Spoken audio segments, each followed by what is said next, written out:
조선시대 한양 도성안 만월루라는 기생집이 있었습니다.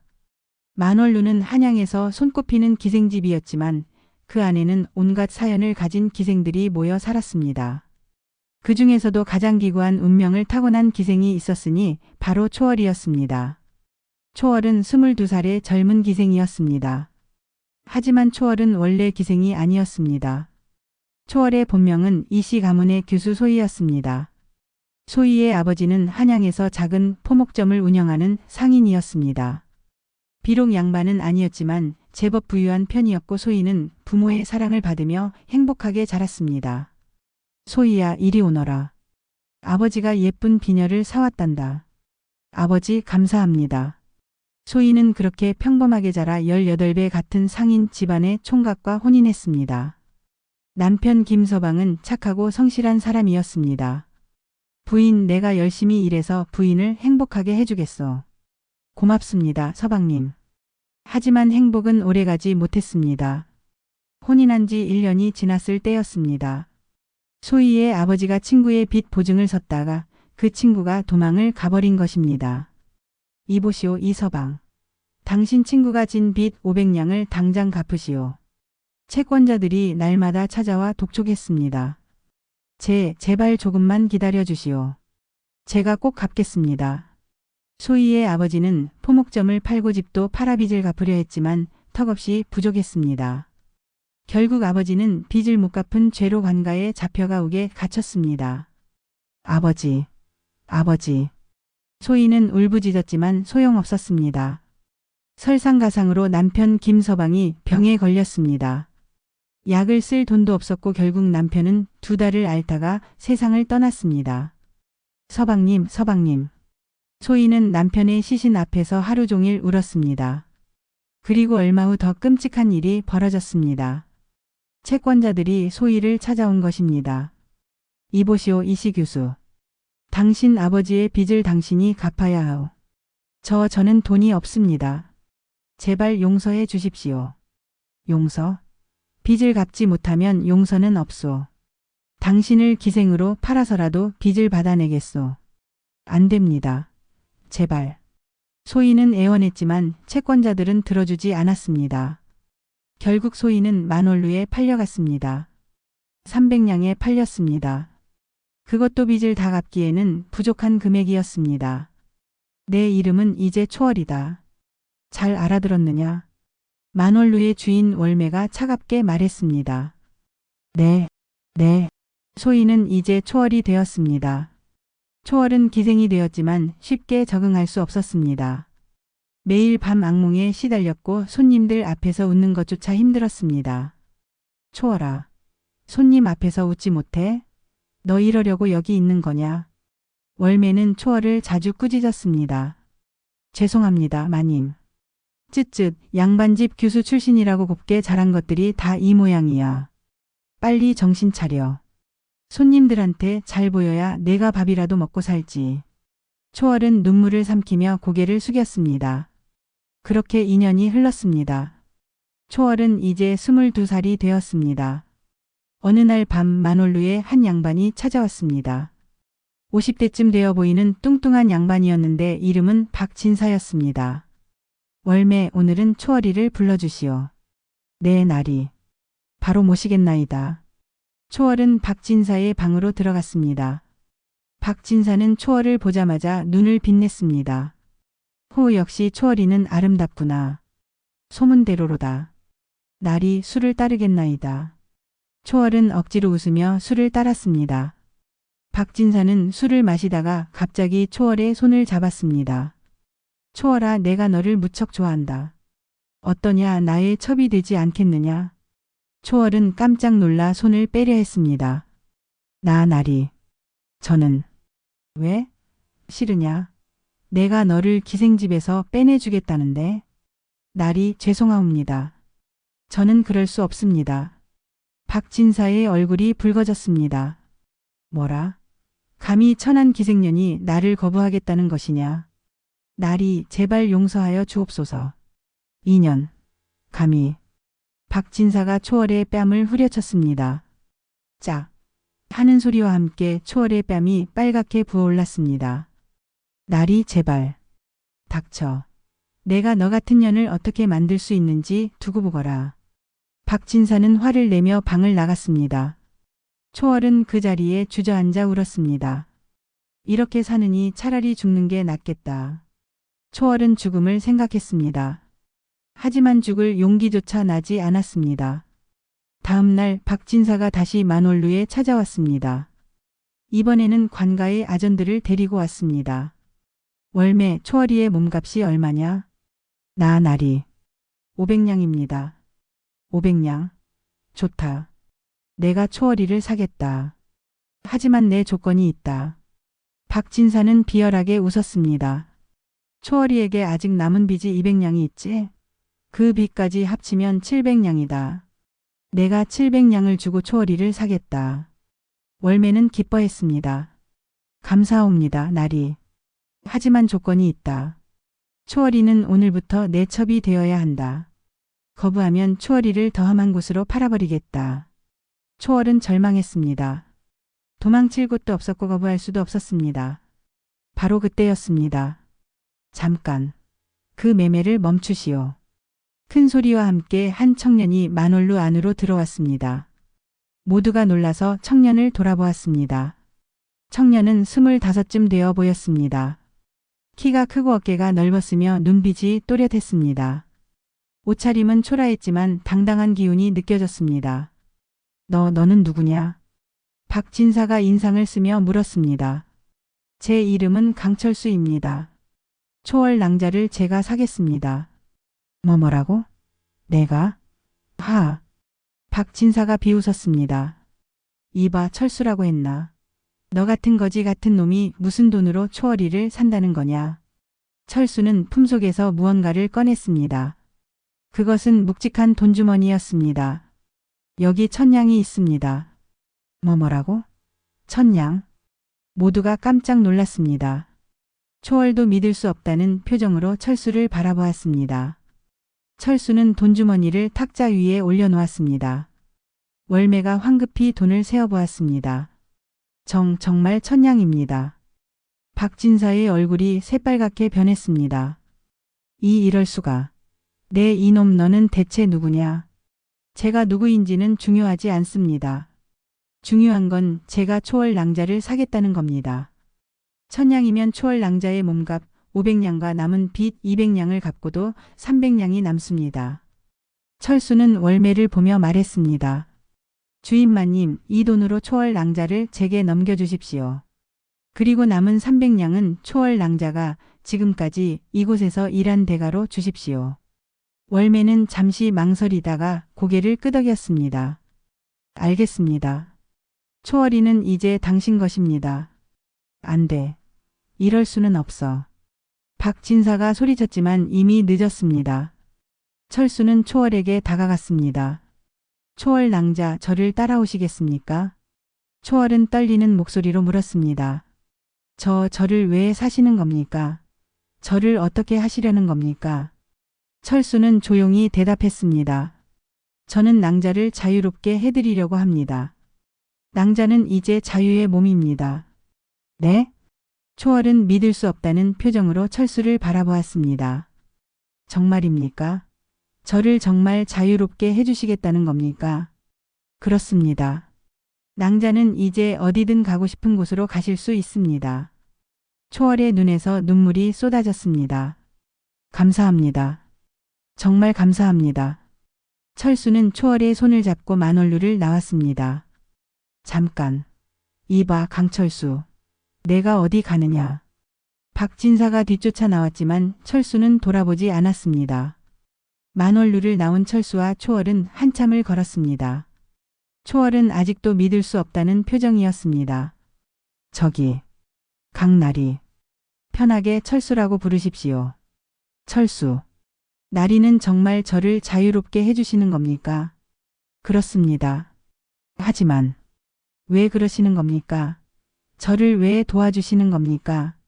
철수는 걸음을 멈추고 초월을 바라보았습니다. 제가 낭자의 사연을 알고 있습니다. 네? 제 사연을요? 네. 낭자의 아버지께서 친구의 빚 보증을 섰다가 집안이 망하고 낭자의 남편께서 병으로 돌아가시고 결국 낭자께서 기생으로 팔려간 것을 알고 있습니다. 초월은 깜짝 놀랐습니다. 어떻게 그걸 아십니까? 철수는 잠시 망설이다가 입을 열었습니다. 사실 저는 낭자의 남편 김서방의 친구였습니다. 네? 김서방과 저는 어릴 적부터 친구였습니다. 함께 자라고 함께 공부했습니다. 김서방은 제게 형제 같은 사람이었습니다. 철수의 목소리가 떨렸습니다. 김서방이 병으로 돌아가셨을 때 저는 멀리 평양에 있었습니다. 장사를 하러 갔었거든요.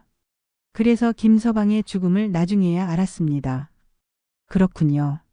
그리고 낭자께서 기생으로 팔려가셨다는 소식도 들었습니다.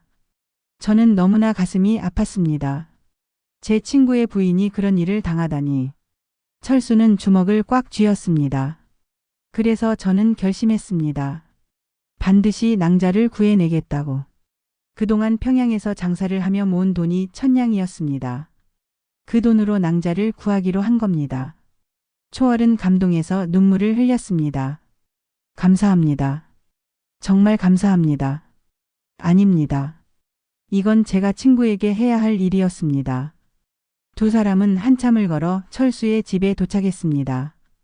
작은 기와 집이었지만 깨끗하고 단정했습니다. 여기가 제 집입니다. 낭자께서 원하신다면 여기서 지내셔도 됩니다. 아니면 가고 싶으신 곳이 있으시면 제가 도와드리겠습니다. 초월은 잠시 생각하다가 말했습니다. 저는 갈 곳이 없습니다. 부모님도 돌아가셨고 친척들도 저를 외면했습니다. 혹시 여기서 지낼 수 있을까요? 물론입니다. 얼마든지 지내십시오. 감사합니다. 하지만 저는 그냥 신세만 질 수 없습니다. 제가 집안일을 도와드리겠습니다. 그러실 필요 없습니다. 낭자께서는 그동안 고생이 많으셨으니 편히 쉬십시오. 아닙니다. 제발 제가 일을 하게 해주십시오. 그래야 제 마음이 편합니다. 철수는 초월의 간절한 눈빛을 보고 고개를 끄덕였습니다.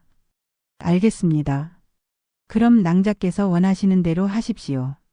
그날부터 초월은 철수의 집에서 살게 되었습니다. 초월은 아침 일찍 일어나 집안 청소를 하고 밥을 지었습니다. 빨래도 하고 바느질도 했습니다. 낭자 너무 무리하지 마십시오. 아닙니다. 이 정도는 아무것도 아닙니다. 철수 나리께서 저를 구해주셨는데 이것도 못하면 안 됩니다. 초월은 열심히 일했습니다. 그리고 철수가 장사를 나가면 그가 돌아올 때까지 기다렸습니다. 철수는 평양에서 배운 인삼 장사를 하고 있었습니다. 매일 아침 일찍 나가서 저녁에 돌아왔습니다. 다녀왔습니다. 어서 오십시오. 손을 씻고 밥을 드십시오. 두 사람은 함께 저녁을 먹었습니다. 처음에는 어색했지만 점점 편안해졌습니다.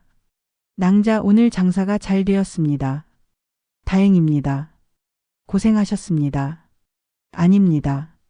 이 정도는 아무것도 아닙니다. 그렇게 한 달이 지났습니다. 어느 날 저녁 초월이 철수에게 물었습니다.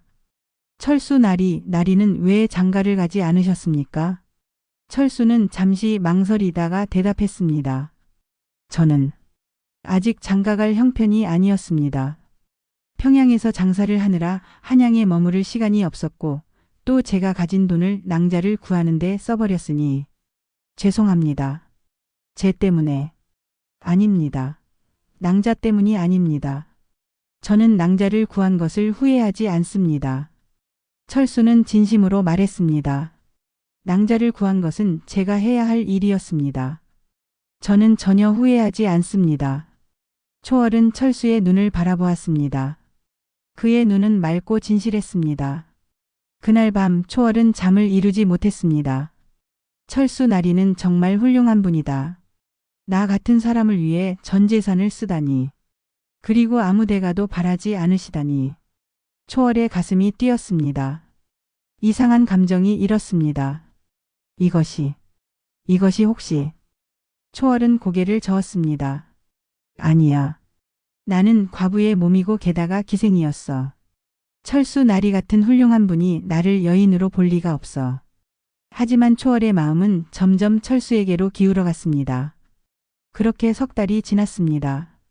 어느 날 철수가 집에 돌아왔을 때 매우 기쁜 표정이었습니다. 낭자, 큰일 났습니다. 무슨 일입니까? 제게 큰 장사 기회가 왔습니다. 철수는 흥분한 목소리로 말했습니다. 평양에 있는 제 스승님께서 연락을 주셨습니다. 청나라 상인들이 조선의 인삼을 대량으로 사고 싶어 한다고 합니다. 만약 제가 그 장사를 성사시키면 엄청난 이익을 남길 수 있습니다.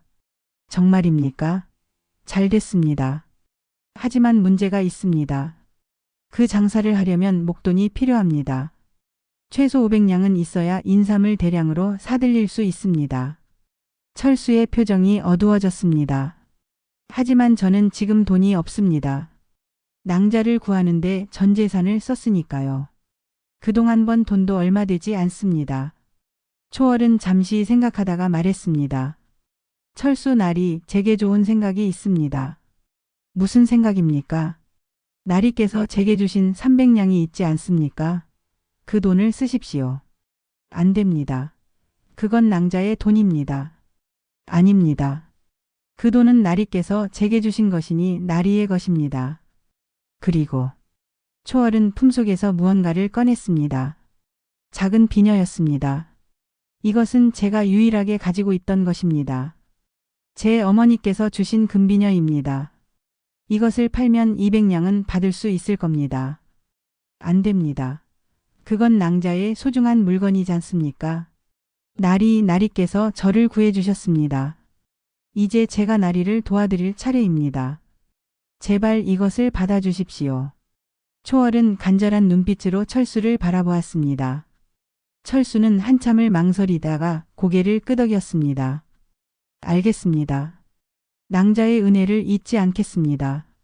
제가 반드시 이 장사를 성공시켜서 낭자께 보답하겠습니다. 저는 나리를 믿습니다. 철수는 초월이 준 돈과 비녀를 받았습니다. 그리고 자신이 그동안 모은 돈까지 합쳐 총 600냥을 마련했습니다. 낭자, 제가 평양에 다녀오겠습니다. 한 달 정도 걸릴 것 같습니다. 조심해서 다녀오십시오. 철수는 평양으로 떠났습니다. 초월은 혼자 집을 지키며 철수를 기다렸습니다. 매일 밤 철수의 무사귀환을 빌었습니다. 철수 나리, 부디 무사히 돌아오십시오. 한 달이 지났습니다. 어느 날 저녁, 초월이 저녁을 준비하고 있을 때였습니다. 대문을 두드리는 소리가 들렸습니다. 누구십니까? 나 철수요. 초월은 급히 문을 열었습니다. 철수가 서 있었습니다. 하지만 그의 모습은 처참했습니다. 옷은 찢어져 있었고 얼굴은 상처투성이었습니다. 다리를 절뚝거리며 걷고 있었습니다. 나리, 무슨 일이십니까? 초월이 철수를 부축했습니다. 낭자, 죄송합니다. 철수의 목소리가 떨렸습니다. 도둑을 만났습니다. 평양에서 돌아오는 길에 인삼과 돈을 모두 빼앗겼습니다. 네? 초월은 믿을 수 없다는 표정으로 철수를 바라보았습니다. 모든 것을 잃었습니다. 낭자의 돈도 비녀도 제가 산 인삼도 모두. 철수는 그 자리에 주저앉았습니다. 죄송합니다. 낭자. 제가 낭자의 소중한 것들을 모두 날려버렸습니다. 철수의 눈에서 눈물이 흘렀습니다. 초월은 철수를 부축해서 집 안으로 들어갔습니다. 나리, 우선 들어오십시오. 상처부터 치료해야 합니다. 초월은 물을 데워 철수의 상처를 닦아주었습니다. 그리고 약을 발라주었습니다. 낭자, 죄송합니다. 정말 죄송합니다. 철수는 계속 사과했습니다. 나리, 괜찮습니다. 괜찮다니요? 제가 낭자의 전 재산을 날려버렸는데요. 나리, 돈은 다시 벌 수 있습니다. 중요한 건 나리께서 무사히 돌아오신 겁니다. 초월은 철수의 손을 잡았습니다. 나리께서 다치지 않으시고 돌아오신 것만으로도 감사합니다. 철수는 초월의 눈을 바라보았습니다. 그녀의 눈에는 진심 어린 걱정이 담겨 있었습니다. 낭자, 나리 이제 쉬십시오. 내일부터 다시 시작하면 됩니다. 그날 밤 철수는 깊은 잠에 빠졌습니다. 다음 날 아침 철수가 일어났을 때 초월이 밥을 준비하고 있었습니다. 일어나셨습니까? 아침을 드십시오. 낭자. 두 사람은 함께 아침을 먹었습니다. 나리 앞으로 어떻게 하실 생각이십니까? 저는 잘 모르겠습니다. 모든 것을 잃었으니 나리 포기하지 마십시오. 저희가 함께 힘을 합치면 다시 일어설 수 있습니다. 낭자. 저도 일을 하겠습니다. 바느질을 할 수 있으니 바느질 일을 해서 돈을 벌겠습니다. 나리께서도 다시 장사를 시작하십시오. 초월의 눈빛이 단호했습니다. 우리 함께 힘을 합쳐 다시 일어섭시다. 철수는 초월의 말에 용기를 얻었습니다. 알겠습니다. 낭자의 말씀대로 하겠습니다. 그날부터 두 사람은 열심히 일했습니다. 초월은 동네 부잣집들을 돌아다니며 바느질 일을 받았습니다. 밤늦게까지 바느질을 하며 돈을 벌었습니다. 철수는 작은 장사를 다시 시작했습니다. 처음에는 길거리에서 작은 물건들을 팔았습니다. 엿 사시오. 맛있는 엿. 바늘 사시오. 튼튼한 바늘. 두 사람은 새벽부터 밤늦게까지 일했습니다. 석 달이 지났습니다. 어느 날 저녁 두 사람은 그동안 번 돈을 세어보았습니다. 낭자 우리가 50냥을 모았습니다. 정말입니까? 그럼 이제. 네, 이제 조금씩 더 큰 장사를 할 수 있습니다. 철수는 그 돈으로 인삼을 조금 샀습니다. 그리고 직접 평양으로 가서 팔았습니다. 이번에는 조심했습니다. 혼자 가지 않고 상단에 합류해서 갔습니다. 그래서 도둑을 만나지 않았습니다. 일주일 후 철수가 돌아왔습니다. 낭자, 성공했습니다. 정말입니까? 50냥으로 산 인삼을 100냥에 팔았습니다. 2배의 이익입니다. 두 사람은 기뻐하며 서로를 껴안았습니다. 그 순간 두 사람은 깨달았습니다. 서로에 대한 자신의 감정을. 낭자, 나리. 두 사람은 서로를 바라보았습니다. 낭자 제가 고백할 것이 있습니다. 무엇입니까? 저는 낭자를 사랑합니다. 초월의 눈이 커졌습니다. 저는 낭자를 처음 만났을 때부터 마음이 끌렸습니다. 아니, 사실은 김서방이 살아계실 때 낭자를 본 적이 있습니다. 김서방 댁에 놀러 갔다가 낭자를 봤었습니다. 철수는 솔직하게 말했습니다. 그때 낭자의 아름다움과 고운 성품에 반했습니다. 하지만 낭자는 제 친구의 부인이셨기에 그 마음을 숨겼습니다. 나리. 김서방이 돌아가시고 낭자께서 고통받는다는 소식을 들었을 때 제 가슴이 찢어지는 것 같았습니다. 그래서 반드시 낭자를 구하겠다고 결심한 겁니다.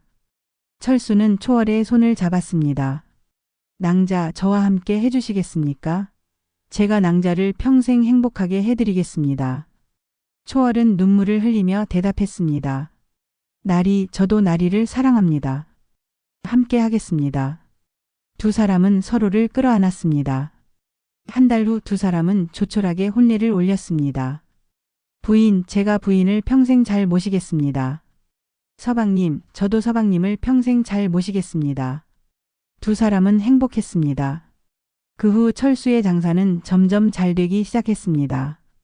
철수는 인삼 장사에 재능이 있었습니다. 좋은 인삼을 고르는 눈이 있었고 장사 수완도 뛰어났습니다. 그리고 초월도 남편을 도왔습니다. 초월은 원래 포목점 딸이었기에 장사에 대해 잘 알고 있었습니다. 장부를 정리하고 돈을 관리하는 일을 맡았습니다. 서방님, 이번 달 수익이 200냥입니다. 정말입니까? 부인 덕분입니다. 아닙니다, 서방님. 서방님께서 잘하신 겁니다. 두 사람은 서로를 칭찬하며 일했습니다. 1년이 지났습니다. 철수의 인삼 장사는 한양에서 유명해졌습니다. 질 좋은 인삼을 파는 곳으로 소문이 났습니다. 강서방 댁 인삼이 최고야.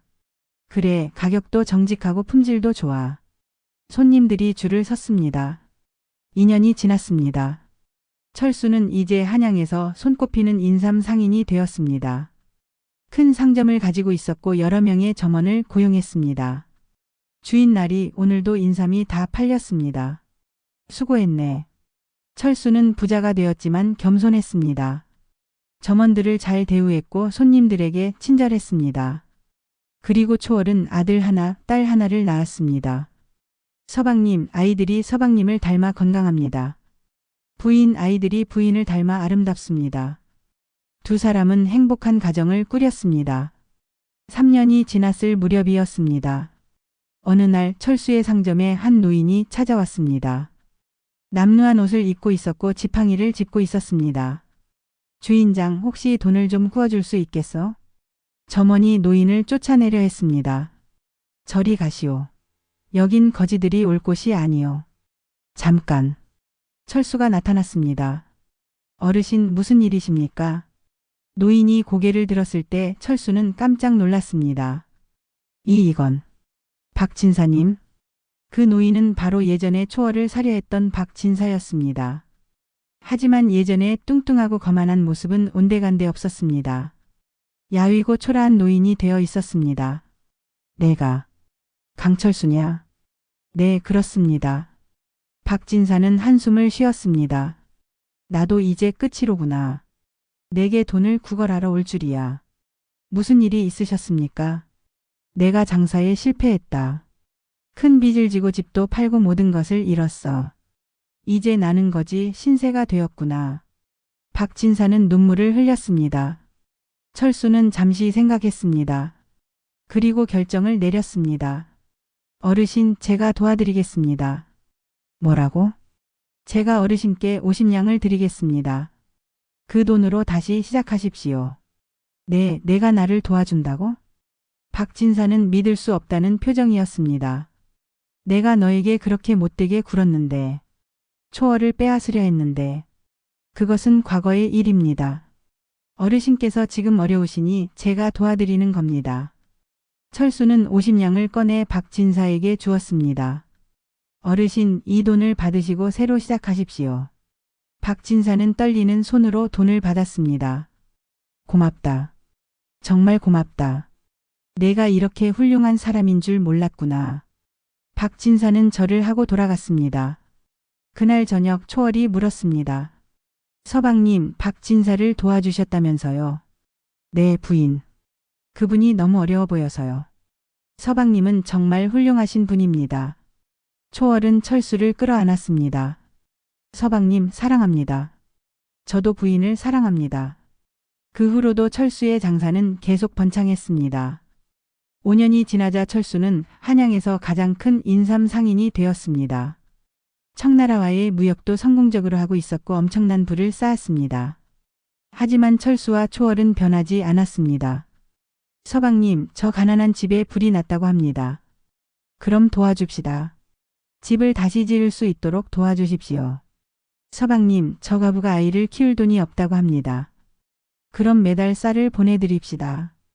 철수와 초월은 어려운 사람들을 많이 도왔습니다. 특히 빚 때문에 고통받는 사람들을 많이 도왔습니다. 자신들이 겪었던 아픔을 알기에 더욱 적극적으로 도왔습니다. 서방님, 우리가 이렇게 부자가 된 건 하늘의 도움입니다. 맞습니다, 부인. 그러니 우리도 다른 사람들을 도와야 합니다. 두 사람은 선행을 계속했습니다. 10년이 지났습니다.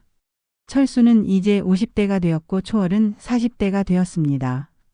아이들도 자라서 장가를 가고 시집을 갔습니다. 어느 날 철수와 초월은 마루에 앉아 지난 날들을 회상했습니다. 부인, 우리가 처음 만난 지 벌써 20년이 넘었습니다. 그렇습니다, 서방님. 세월이 참 빠릅니다. 부인, 후회하지 않으십니까? 저 같은 사람과 살아온 것을. 초월은 철수의 손을 잡았습니다. 서방님, 저는 단 한 번도 후회한 적이 없습니다. 서방님은 저를 지옥에서 구해주셨습니다. 그리고 저를 세상에서 가장 행복한 여인으로 만들어주셨습니다. 부인. 서방님, 제가 만월루에서 죽고 싶을 만큼 힘들었을 때 서방님이 나타나셨습니다. 서방님은 저의 구원자이십니다. 초월의 눈에 눈물이 맺혔습니다. 그리고 서방님은 저를 위해 전 재산을 바치셨습니다. 아무 데 가도 바라지 않고요. 그런 서방님과 함께 산 것이 제 인생 최고의 축복입니다. 철수도 눈물을 흘렸습니다. 부인, 저야말로 부인 덕분에 행복합니다. 부인이 없었다면 저는 그저 평범한 장사꾼으로 살았을 겁니다. 하지만 부인과 함께 하면서 진정한 행복이 무엇인지 알게 되었습니다. 두 사람은 서로를 끌어안았습니다. 부인, 다음 생에도 부인을 만나고 싶습니다. 서방님, 저도 다음 생에도 서방님을 만나고 싶습니다. 해가 저물어 갔습니다. 저녁 노을이 온 세상을 붉게 물들였습니다.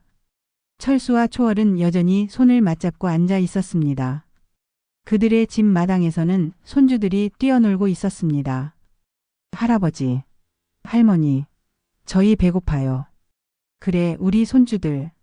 할머니가 맛있는 거 준비했으니 어서 들어오너라. 초월은 일어나 손주들을 데리고 집 안으로 들어갔습니다.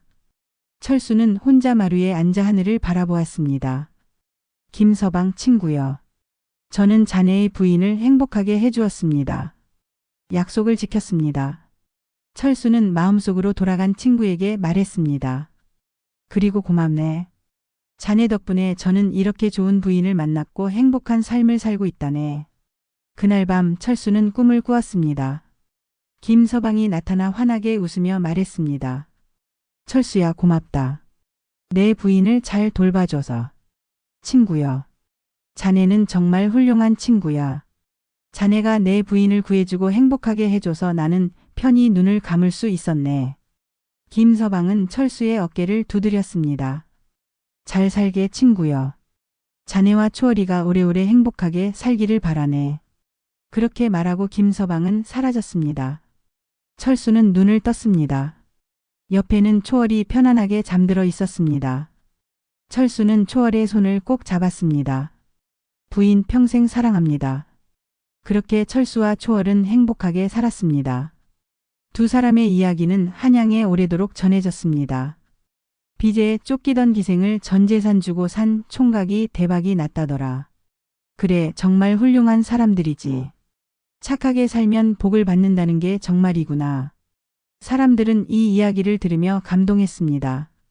그리고 깨달았습니다. 진정한 사랑은 대가를 바라지 않는다는 것을. 선행은 반드시 보답받는다는 것을. 그리고 가장 중요한 것은 어려울 때 서로 도우며 함께 이겨내는 것이 진정한 행복이라는 것을.